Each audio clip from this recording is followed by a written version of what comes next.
This Kawasaki Bayou 300 would run pretty good, but it wouldn't power up. So I'd be driving it first gear, second gear, third gear, and I couldn't get the RPM out of it to get any more power to go above that.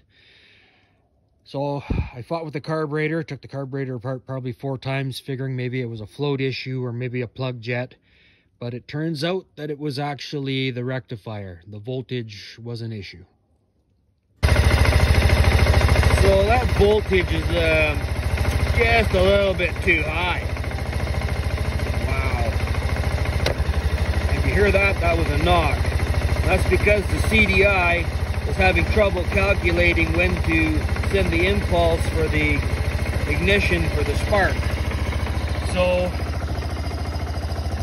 my understanding is anything over 14.5 volts and your CDI has problems calculating either the advance or the retard on the ignition, and you can actually burn out the CDI, which, what a coincidence, when I got this machine the CDI was actually burnt out.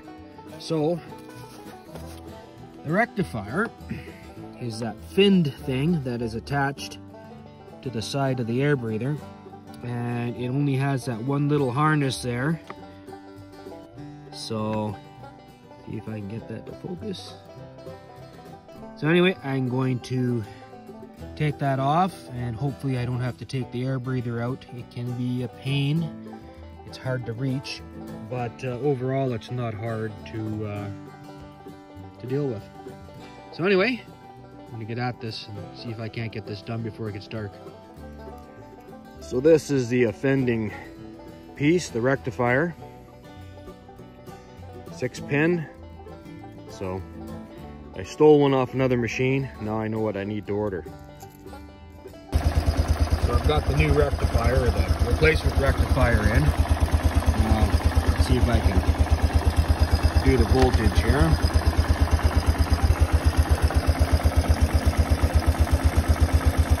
That looks good. That's where it's supposed to be. It revs up just a little. The voltage will probably go up to about 13.